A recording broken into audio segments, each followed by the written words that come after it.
মায়ানমারে যেটি আরসা এটি সম্পূর্ণ মায়ানমারের দালাল।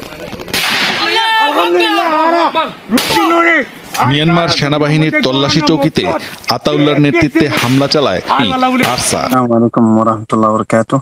আর লে জীবন কি অনলাইন নে ইয়া রেকর্ডিং মাঝে জিন কথা কর ইয়া নম্বর জানা যমুনা টিভির শুকরিয়া আদা করি ফর রোহিঙ্গা কমতর প্রতি। আরসার সন্ত্রাসী কর্মকাণ্ড স্বাধীনতার নামে রোহিঙ্গা জাতির সাথে শত্রুতা।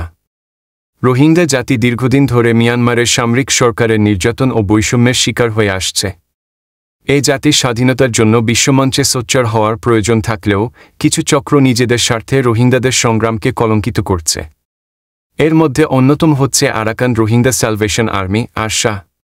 তাদের কার্যকলাপ বারবার প্রমাণ করেছে যে তারা স্বাধীনতার নামে রোহিঙ্গা জনগোষ্ঠীকে ধ্বংস করার জন্য কাজ করছে। রোহিঙ্গা যুবতী কুলসুমা আক্তারের নির্মম হত্যাকাণ্ড।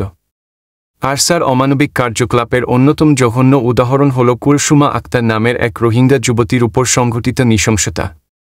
কুলসুমা আক্তার, যার পিতা সুলতান আহমদ ও মাতা আমেনা বেগম, বুথিরম ৫ ওয়ার্ডের বাসিন্দা ছিলেন, মিয়ানমার থেকে বাংলাদেশে পালানোর সময় আরসার সদস্যরা তাকে অপহরণ করে বন্দী করে রাখে। পরবর্তী তাকে দলবদ্ধভাবে ধর্ষণ করা হয় এবং নির্মমভাবে ছালিপ্রাং গ্রামে নিয়ে হত্যা করা হয়। আরসা কর্তৃক সংঘটিত অসংখ্য নৃশংস ঘটনার প্রমাণ রোহিঙ্গা জাতির কাছে রয়েছে।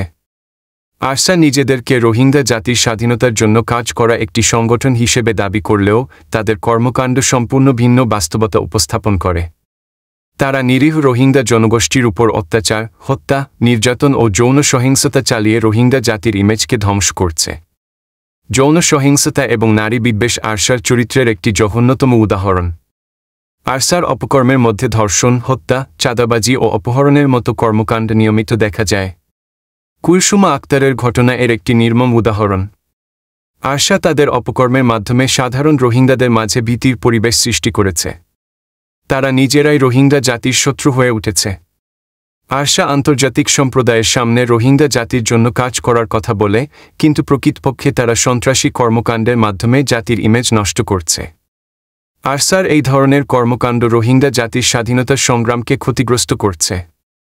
আন্তর্জাতিক মহলে রোহিঙ্গাদের প্রতি সমর্থন দুর্বল হচ্ছে এবং সন্ত্রাসী তকমা লেগে যাচ্ছে। এভাবে চলতে থাকলে রোহিঙ্গা জাতি তাদের প্রাপ্ত অধিকার এবং মর্যাদা অর্জনে আরও পিছিয়ে পড়বে। আরসার মতো সংগঠনগুলোকে কঠোর ভাষায় এবং তাদের অপকর্ম বন্ধ করার জন্য আন্তর্জাতিক ও স্থানীয় পর্যায়ে পদক্ষেপ গ্রহণ করা অত্যন্ত জরুরি। রোহিঙ্গা জাতির প্রকৃত সংগঠন ও নেতাদের এই বিষয়ে সোচ্চার হতে হবে এবং সাধারণ জনগণকে আরসার কার্যকলাপ সম্পর্কে সচেতন করতে হবে। একমাত্র তখনই রোহিঙ্গা জাতি তাদের প্রকৃত স্বাধীনতার দিকে এগিয়ে যেতে পারবে। মায়ানমারে যেটি আরসা এটি সম্পূর্ণ মায়ানমারের দালাল। যদি আরসা মায়ানমারের দালাল না হলে কখনো এতগুলো রোহিঙ্গাকে মজলুম করতো না। মায়ানমার থেকে তারা কখনো এখানে সুস্থভাবে আসে নাই। তারা কষ্ট পেয়ে তাদের বাড়িঘর ফুরে দিয়েছে বিদায় তারা এখানে এসেছে। এখানে যারা এসেছে সবার মা বোন আছে, কিন্তু আরসা যদি সঠিক দিকতে হলে আরিফুল্লাহ মাঝির মতো একজন ব্যক্তিকে তারা মেরে ফেলতো না। আরিফুল্লাহ কাজ করেছিল রোহিঙ্গাদেরকে নিজ দেশে ফিরিয়ে নেওয়ার জন্য। দ্বিতীয় মহিবুল্লাহ মামলা কাজ করেছিল নিজের দেশে রোহিঙ্গাদেরকে ফিরিয়ে নেওয়ার জন্য। কেন মহিবুল্লাহকে মারলো? কেন আরিফুল্লাহকে মারলো? কেন মুফতি আবদুল্লাহকে মারলো?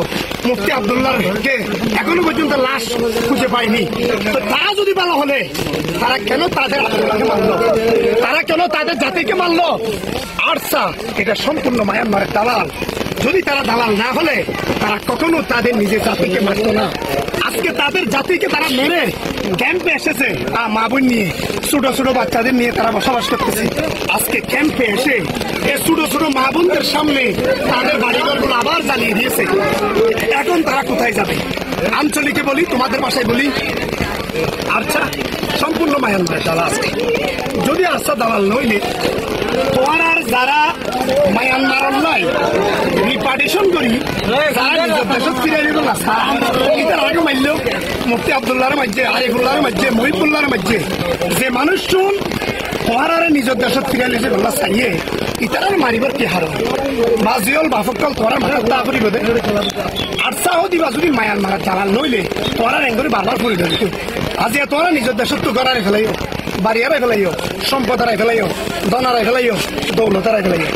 এত কিছু আর দেশত দেখছো আর মায়ানমারত দেশত তোমার মায়ানমারত তো আর বাংলাদেশের 100 বিজ্ঞান শুধুমাত্র নিজের জানান মাসে করলাম কে মায়ানমার তোমার জানাই গেলে তো মায়ানমারে তোমার আর ফেরত লই বললা তোমার তারা হারাহাড়ি মারামারি নগরা বিত্ত তোমার যখন মায়ানমার তো মারামারি হারাহাড়ি ঘরে তখন তারা আরসাওয়ালা এই আরসাওয়ালা যদি মারামারি হারাহাড়ি নগরলে তোমার আর এতদিন মায়ানমারে ফেরত লই যেতে হইল আজিয়া তোমার রেঙ্গুরি নির্যাতন করত কি হারণ আজিয়া তোমার রেঙ্গুরি নির্যাতন করত দে একমাত্র আরসার হারণে ও ভাই একল বাজিয়ল আই মুসলমান তোরাও মুসলমান তোরা বাংলাদেশি আর বাংলাদেশি তোরা বর্মিস আসমানের নিচে জমিনের উপরে সেদুন মুসলমান আছে কোন মুসলমান আল্লাহ দরবারের মাঝে বার কিনিয়া ইবা সৌদি আরব ইবা দুবাই এই লাহন আল্লাহর পাক নাই আল্লাহর পাক আছে যারা কলমা মুসলমান লা ইলাহা ইল্লাল্লাহ